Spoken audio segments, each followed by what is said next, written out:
those of us that are able to bring some type of fiscal relief cannot be effective unless we have groups that, such as yours, that have this compassionate concern, unless we have places like Harlem One Stop, unless we have progressive programs in our state that understand that it's not only the right thing to do, but it's the economic thing to do. Governor Patterson not only provided leadership for the great state of New York, but he was very aggressive in the Conference of Governors, where we were able to get support, Republican as well as Democrats, for most of the people that had a compassionate understanding of the pain, not just the loss of income, but the loss of dignity, the loss of your home, the loss of the tuition to keep your kids in school, the inability to put food on the table, clothes on your kids' back. And so we have a great budget that we got to wrestle with, as most of you read about.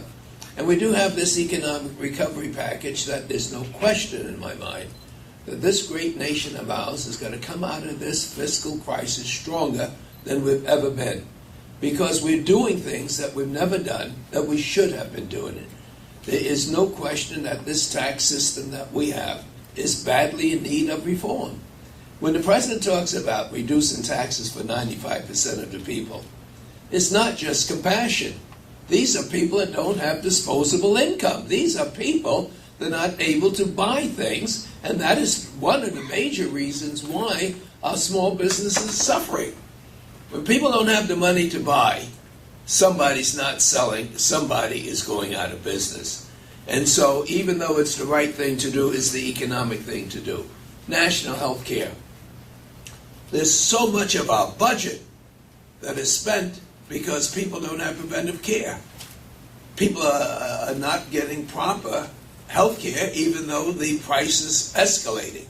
Once we get those 50 million people back on, once we start investing in education, once we start looking at the green economy, the United States of America is going to be stronger internationally than we've ever been. And of course, stimulus package don't always work as fast as we would want. And we do have people who got caught in this cycle that through no fault of their own, they've lost their job. How can any president, how can anyone not have the compassion to understand when you work hard every day, you should be left with some dignity? And that's what this unemployment compensation is all about. This is what the relief is all about.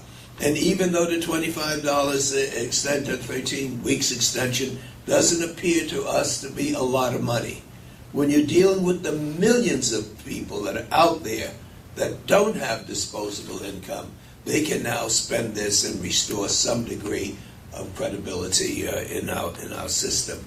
So I am really pleased that we have a place like New York where we don't have to convince governors to do the right thing, as unfortunately we're going to have to do with many of the governors that have many poor folks down there, and the only things the governments lack is compassion and understanding.